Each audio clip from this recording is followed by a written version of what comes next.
Frequency Podcast Network. Stories that matter, podcasts that resonate. You know the phrase by now. It's uttered by everyone, from politicians who are after your vote, to your fellow citizens suffering from sheer frustration, or even just comics looking for a laugh. After 9 years of this prime minister, everything is broken. Everything's broken. Everything feels broken. Everything feels broken. But when he says that Canada is broken, that's where we draw the line. In the ERs that remain open, wait times have never been longer. It may seem like there's a lot of places to shop in Canada, but all these stores are owned by just 3 big companies. There's extreme partisanship and extreme polarization. A new poll says that the majority of Canadians feel that Canada is broken. What? Just because the stock market is down, the railroad is on fire, and the Leafs lost to a Zamboni driver? We're going to let Justin Trudeau and Pierre Poilievre argue over if this country is entirely broken or not. But as we cover the news in Canada, it has become very clear to us here at The Big Story that some of the systems we rely on are faltering, to say the least. And rather than use that to try and grab some downloads or score a few political points, we thought we'd ask some of the smartest people in their respective fields a few simple questions. Starting with this: is it broken? If it is, how do we fix it? Welcome to Fixing Canada, a special series running all this week on The Big Story. Today, the final episode of our little project and perhaps the toughest fix yet: our polarized political climate. If you want to know why it is so hard to make progress on all the issues we've discussed over the past 4 days, this is a big part of that answer. It is impossible to come together to do big, difficult things when we're too busy lining up alongside our imagined teams and tossing insults at one another. How did we end up this way? Can we just blame the internet for it, or do we have to look in the mirror too? What can years of research into growing polarization show us that actually works? And assuming that we can find and implement policies that can help rein in the algorithms doing this to us, are we each ready to do our own part to bring down the temperature?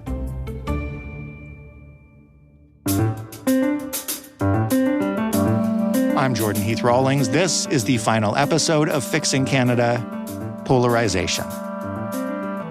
Justin Ling is an investigative journalist who covers conspiracy theories and misinformation at Bug-Eyed and Shameless.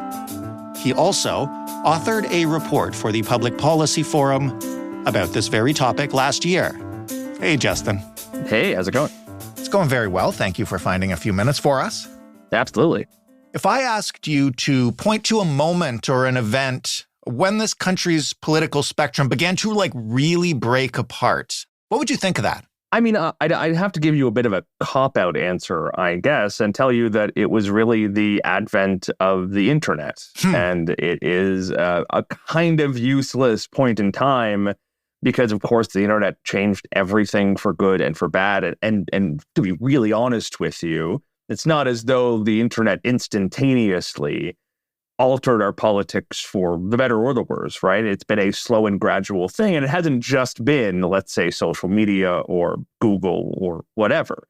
It has been the fundamental shift in how we talk to each other, how we get our news, how we finance our news, how we fundraise, how we pick stories as journalists, how parties pick issues, also how bad actors decide to, attack trust and attack each other, and also what we expect from both our media and our body politic and our politicians. So it's a real cop-out answer because I'm really saying everything is different because of the modern era and, big surprise there. But, I really think that is kind of the point where everything started unraveling. I think that's a really good answer. And you mentioned, among many, many other things, that the internet changed, that it changed the way that we talk to each other. How does that contribute to where we find ourselves now as a country when we talk politics or talk anything that can be incendiary? I'll do this exactly backwards, and I'll tell you how we talk to each other now, and we can sort of, maybe people can fill in the blanks and kind of work backwards from there. But there's been some really fantastic research done, a lot of it out of the University of Toronto by a political scientist by the name of Eric Merkley, who helped us with our report at the Public Policy Forum. And he basically observed this phenomenon called affective polarization. And affective polarization is an interesting thing because it's sort of the description of how we polarize ourselves and each other. So we often talk about polarization as though it's sort of this population-wide phenomenon that is an outside force acting upon us. But affective polarization sort of asks us to imagine how we do it ourselves. And what he found is that people are not necessarily rushing to the fringes on the ideological or policy matters, right? What they're often doing, and especially in the Canadian context, is that they are remaking themselves in the image of their political party.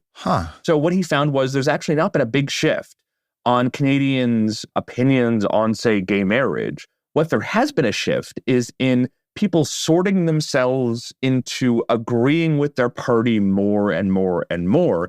And that, in effect, is making their party more uniform overall. So, think back to the bygone era of when the NDP, for example, had a pro-gun caucus and had a couple members in their ranks who were pro-life and anti-gay marriage. Even the Reform Party used to have a couple members in their caucus in Parliament who were radically in favor of criminal justice reform, who thought that our prisons were too overcrowded, right? So you think back to these days when there was sort of a real heterodox membership, whether it's in Parliament or in the party ranks themselves. There was disagreements, often quite kind of visceral ones, inside the parties about where they stand. That is no longer really true. When is the last time you saw a big civil war in the Liberal Party on a question of ideology or policy? It's incredibly rare, and that's true across every single party. And that's largely because it is no longer sort of in fashion or encouraged to disagree with your party, because your party is on a mission. Right. And in that mission, you cannot dissent, because that would hobble your party's ability to win this mission and vanquish the enemy. And so the last piece of this is that when you become really ideologically lockstep with your party, you stop identifying or even recognizing members of the other parties, because you no longer have anything in common, because you are now, the Venn diagram no longer has any overlap between you and them. So, for example, this research has been done both in the US and Canada.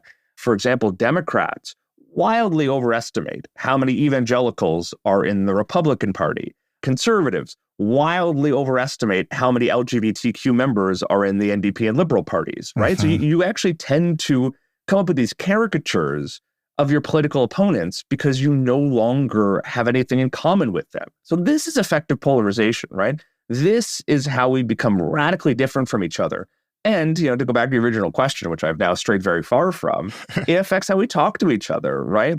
It affects how we talk to our own kinfolk, but it also affects how we talk to our political enemies. And it does in rather radical ways. We're now much less forgiving. We're much more severe. We are much more mission and quest-oriented as opposed to collaborative and compromising.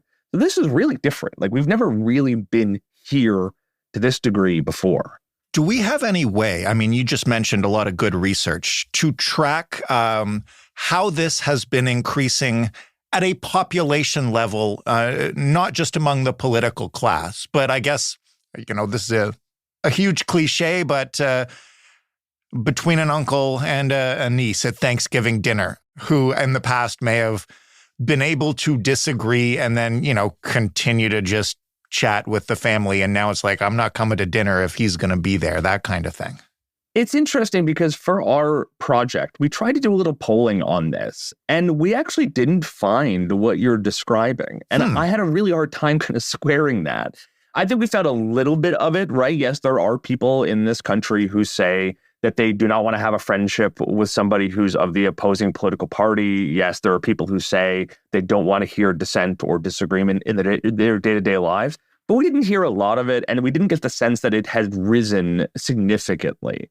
So that kind of made me pause. And, it actually makes a lot of sense. Because if you start talking to people, I guarantee you, if you went out in the street and grabbed 100 people, 99 of them would say that they actually want to live in a country where that doesn't happen, right? They want to live in a country where you can agree, where you're not exiling people for their views. Right.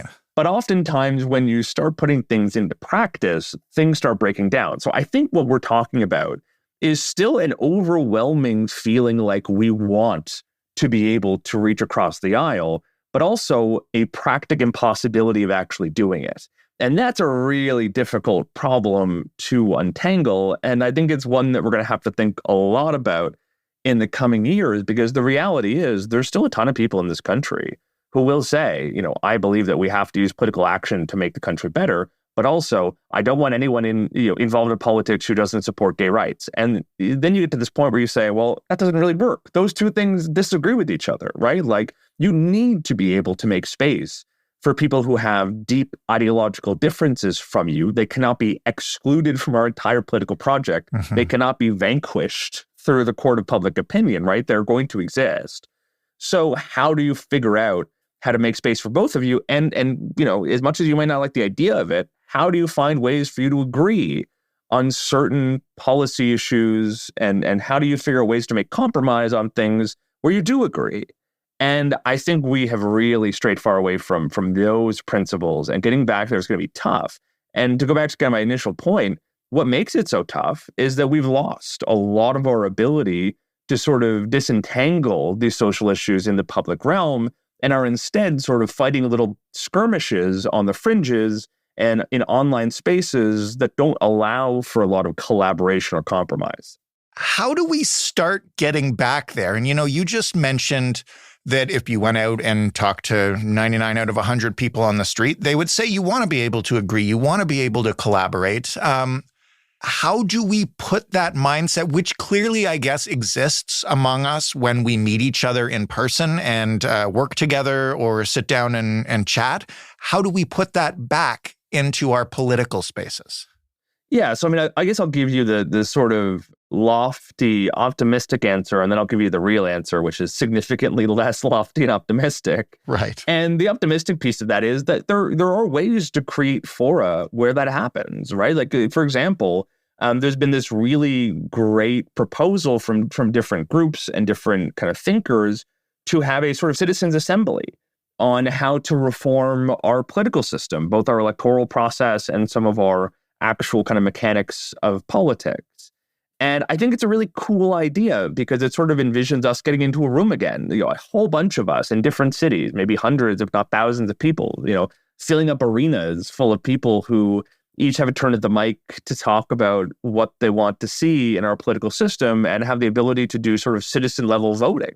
And this is not all that rare. Places that do this do tend to, not uniformly, not totally, but do kind of tend to have more of an ownership stake in their political process. A lot of towns in New Hampshire do local democracy this way. Switzerland does a lot of, plebiscites and referenda trying to get their citizens engaged on local and national issues. So I think there's sort of a logic behind the idea that if we are sort of drifting apart and having a hard time of getting around the table and agreeing on things, well, let's create the physical space to do that.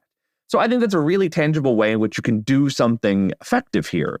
Now, I'll cast some skepticism on what I hear from some people, which is that all we need to do is find a way to, get at the table again, get talking again. But the reality is there's no way to do that on a national level all the time. There's no way to sort of force people to start debating politics and policies, especially in their busy kind of chaotic lives. It's just not practical to sort of reorient our society back to face-to-face conversations on hot button issues every single day. It's just not going to happen. So I think I'd also have to say there is no solution for this, right? Like, we can do some things that will help it kind of on an exceptional basis, but we don't have a lot of options on how to do it on a day-to-day basis. But, and here's the other big caveat, the caveat to my caveat, which is that the internet is not immovable, right? Like the internet has done all of this to us, and we have done it to ourselves via the internet. But the internet is a constant changing thing. The current iteration of what we have, where, Facebook and Google and Twitter kind of dominate our kind of political conversations, that's an unbelievably recent thing. We have made this the reality. We could just as easily unmake it the reality. There are ways in which we could opt for new systems or new platforms or new sites or whatever that would alter how we have those conversations. Ditto for how we get our news and how we fund our news, right? Our news is defunded. We have lost our ability to have a national conversation in the pages of our newspapers or on the broadcasts of our evening news because we've allowed Facebook and Google to systematically rig an ad market that has defunded our national media. Right. We could also change that. We could change that either by the decisions we make or the decisions our government makes. But it's going to require decisions, and we've thus far not made those decisions. One of the things you just mentioned that I found really interesting was Switzerland and having lots of referendums and plebiscites. And I also think a lot about how many states last year in the U.S. after Roe v. Wade fell had their own abortion referendums and got them on the ballot, and how different those votes looked than straight party line voting. Is a potential solution to this in Canada, where we almost never have actual referendums on the ballot, to put certain issues on the ballot so that we realize how much more we have in common than differences, right? Like, again, abortion is suddenly now a political issue in Canada. If we had a referendum on abortion, I think both of us would probably feel comfortable in saying that, abortion would pass. Is this a way to detach the issues from party loyalty a bit? I mean, yes and no. I mean, I think fundamentally, is it a solution? Yes. What's it a solution to? That's a much better question, right? Yes, it would give people more of an ownership stake in how their government makes decisions.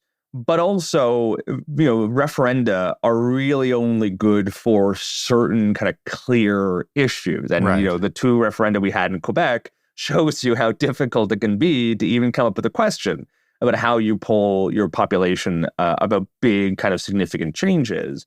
But I do think it would have the knock-on effect of improving trust in government. We want to give people this feeling like government is not a far-off and corrupted body, but one that you contribute to and can make better. So great. I think that's a really good policy goal. And I think it's one we should strive for. And, having a national referendum every year could be a great way to do that. But again, it will also be corrupted by the very things that are corrupting our current political system, right? Our inclination towards misinformation and conspiracy theories that are already corrupting debates on certain issues, and our politicians' willingness to engage in misinformation and conspiracy theories are also going to hurt our ability to have a national debate around the things we want to have votes on. So it sort of also toxicifies the entire process of this thing that could also be good. So we really have to solve for a lot of things at the exact same time. And fundamentally, I think a lot of it comes back to the question of trust, right? The reason people believe misinformation, the reason people fall for conspiracy theories, the reason people disengage from our political system and wind up hating everyone involved in it is because they don't trust it. Mm-hmm. They don't trust our government. They don't trust our media. In some cases, they've lost trust in our medical institutions, our banking sector, people have lost trust kind of across the board.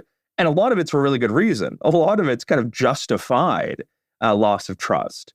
So I think really if we want to fix anything here, if we want to make everything kind of work again, you have to go back to that question of trust. When we talk about the current state of the internet and how it breeds this kind of stuff, you mentioned that's a choice, and we could choose to go in a different direction.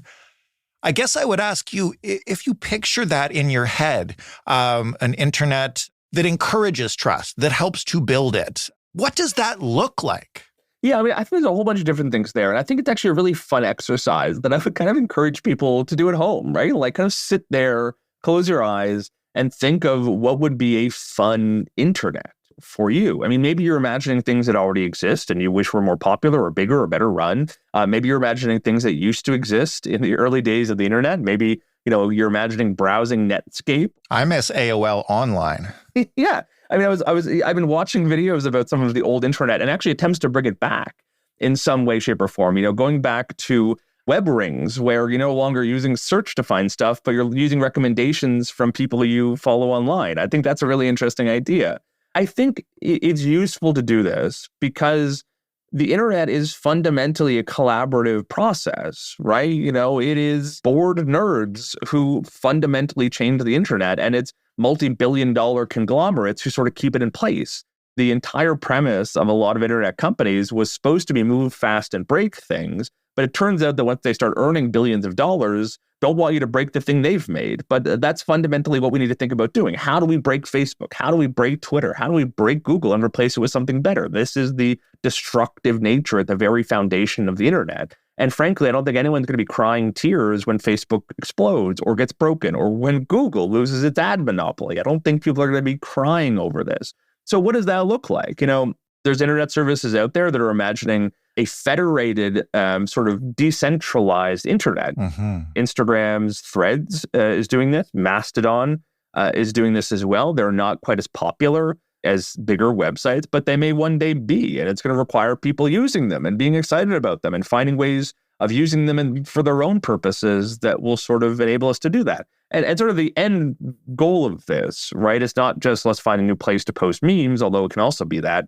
The end point of this is, can we figure out ways where we finance things better on the internet, where less money is being pocketed by multi-billion-dollar corporations? Advertising dollars that are being spent by your local car dealership are going more directly to your local newspaper, right? Like that should be a really optimistic goal we should have for this internet. An internet where you're more able to communicate directly with people in your community or who share your interests without going through a middleman algorithm designed by somebody who thinks that if they make you angry, you'll engage more, right? Like that's a really dangerous and bad thing that Facebook did for many, many years. And it absolutely toxicified our political discourse. There's this fantastic researcher by the name of Wendy Hui Kong Chung who worked on our report, who kind of patented this phrase that I absolutely love to describe this, which is agitated clusters of comforting rage that were developed by Facebook and other companies to keep us locked in these little bubbles where we were just mad at each other. And like, that wasn't productive. That wasn't useful. That didn't help anybody. All it did was kept us on the platforms longer, engaging more and earning more dollars for Mark Zuckerberg, right? Let's imagine a future where that's not the case. You mentioned that this is already happening in certain smaller sectors of the internet. I mean, I will ask you for your personal experience with it, having gone from being a journalist employed full-time at a media outlet that was struggling. Not that it's that media outlet's fault, they're all struggling, but you left, you're freelancing, you launched a publication, which is, I assume, your intent to build a community away from the Twitters and Facebook of the world. Yeah. How different is the discourse? Oh, it's night and day. Like, it's smaller. Like, I confess, I sort of miss the hustle and bustle and the kind of constant dopamine hits of checking Twitter every few minutes and getting new updates and getting new conversations and debates going. Like, that was, to my mind, a sort of golden era of the internet. But I look at Twitter now, like I've stopped using it. If you follow me there, I might post links, but I don't read anything. I don't engage with anybody because I look now, rarely when I do check it, people are just screaming at each other. People are just trying to win points for their political side. People are engaging with it as though you are, fighting a tiger in the Colosseum, not engaging with your fellow citizen to contribute to the body politic. And maybe I'm being a little bit Pollyanna about this. Maybe I'm being a little optimistic for a bygone era where we all engaged on public policy issues in good faith and had pleasant conversations. But come on, for a long time, that's what we did. Like, I think to watching Speaker's Corner on Much Music back in the day, right, and listening to people kind of give, not always, but often, sort of thoughtful and rational debates with each other. People like engaging. People like arguing, but also shaking hands at the end of it. And Twitter today doesn't offer that. It doesn't encourage that. It doesn't reward that. It only rewards blood sport and trying to take your opponent's eye out, Whereas, I look to somewhere like Mastodon. It's much quieter. There's less hustle and bustle. It's mostly nerds and gamers, but it's much more pleasant. And frankly, it's discouraged to be a real jerk to each other. Mm-hmm. Ditto for a website like Blue Sky, which is one that's kind of built upon making a more user-friendly experience and giving you more control about what you see and kind of what the service feeds you. Threads, to some degrees, try to do this as well, although Threads is still beholden to Facebook's kind of constantly changing priorities, and I think we should be very skeptical of it. But on my own Substack, we have a comment section, and there's, a few dozen people, maybe a little over 100 who kind of either frequently or infrequently comment or reply or talk to each other, and it's unbelievably pleasant. If anyone ever jumps in with anything kind of mean or rude, everyone tells them to shut up and go away, right? Like, I think back to the early stages of the internet where that was the status quo, where you engaged with people assuming the best of intent, even if you disagreed. And I think we do have to realize that there's nothing inherent about the internet that encourages cruelty or meanness or rudeness. It was both us having the freedom to engage anonymously and to let our kind of baser instincts come out, but it was also companies that decided and realized that they made more money when you were angry than they did when you were happy. So they did things that encouraged it. Mm-hmm. And I think the more we can reject that and get away with that, the happier we'll be, the more we'll find ourselves trusting each other and therefore institutions again. And the more we'll find that the kind of the things that used to work really well start working again. And I know this sounds really pie in the sky, borderline science fiction-y, but I don't think we all realize the degree to which this isn't natural where we're at right now. This has been the impact of billionaires making decisions for us without telling us, without us realizing. Well, this is the last thing that I want to ask you, and I'm excited to do it because so many of the other intractable problems that we've covered this week need whole systems reformed, need governments to take decisive action, need billions of dollars in funding and policy. This may be the one issue we've covered where ordinary Canadians can make a difference with their behavior. So what should somebody who recognizes exactly what you're talking about when you say it's just people screaming at each other and making bad faith arguments, what do they do to improve that? Is it a matter of simply removing themselves from Twitter, or is it a matter of replying in a, kind Midwestern way? Like, what kind of impact can an ordinary person online have? Well, let me start by saying that I really think it's critical that our governments wake the heck up and do some of this. Yes. Because it will be effective, right? And I've been actually kind of bleeding about this for a few weeks now, for a few months now. In the European Union, they are launching one of the most significant regulatory processes the world has ever seen to go after the services that have poisoned our discourse, bankrupted our news industry, and made a fundamentally unfair, uncompetitive, and oligopolistic online economy. That includes Amazon, Facebook, I think Twitter as well, TikTok, a handful of others. Fantastic. In the US, they're launching antitrust cases against Facebook and Google and others to break up the ad oligopoly that they've created that has bankrupted our services. Awesome. What has Canada done?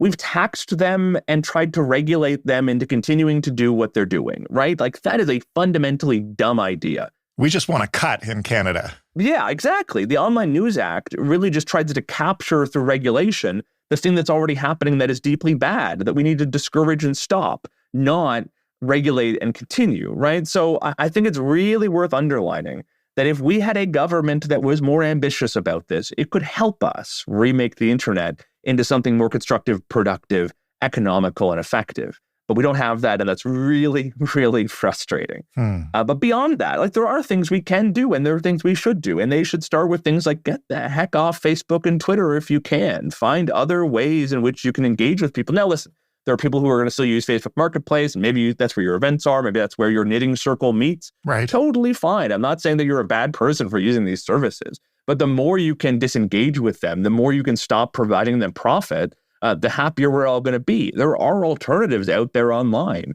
whether it's communities that are already existing that you can join, that are on services that aren't multi-billion-dollar companies that are existing to sort of strangle out innovation from the internet. But there's also places where you can make communities, right? I know a lot of people whose entire kind of online presence has moved to group chats, with 5 friends, 100 friends, 2,000 friends, whatever, whether that's on a Slack channel or WhatsApp or whatever. There's also kind of interest-oriented communities you can go be a part of. There's online gaming services that kind of provide a sense of community, not always in the most constructive way, but whatever, right? Like, what does that look like for you? I think it ultimately is a personal decision for people. And yeah, some of it is also just stop screaming at each other online. It sounds like, I think there was all these PSAs in the 90s. I vaguely remember them where, there was an attempt to get youth talking to each other online as though you were standing across the person, not thousands of miles away. But that's not a bad kind of thing to go back to, right? Like bringing civility back to the internet might sound a little doughy-eyed, but it's a pretty good idea, right? Considering how much of our political discourse now runs through the internet, realizing that it's a place to de-conflict and to disentangle disagreements instead of making them worse is a pretty good objective that really isn't so glassy-eyed when you think about it. Justin, thank you so much for this. It's always a pleasure, and you're doing great work on this. Thanks for having me. That's Justin Ling, author of a report on polarization and a lot of great work at Bug-Eyed and Shameless. That was the big story. That was the end of Fixing Canada. We hope you enjoyed this little themed week. We loved putting it together for you. We hope it inspired you to think big about what we can do about the problems we're facing instead of who we can blame for them. That was really all we were hoping to do. If you have feedback for us, we'd love to hear it. You can email us. hello@thebigstorypodcast.ca is that email address. And you can call and leave a voicemail, 416-935-5935. Joe Fish is the lead producer of The Big Story. Robin Simon is also a producer here. Stephanie Phillips is our showrunner. Diana Kay is our manager of business development. Mary Jubrin is our audience development lead. Sound design on this project was handled by Christopher Clark. I am your host and your executive producer, Jordan Heath Rawlings. Together, that makes all of us the Frequency Podcast Network. And yes, we are a division of Rogers. Thanks so much for listening. We have one more problem to solve for you on Sunday, so watch out for that. And we'll be back with a fresh big story on Monday. We'll talk then.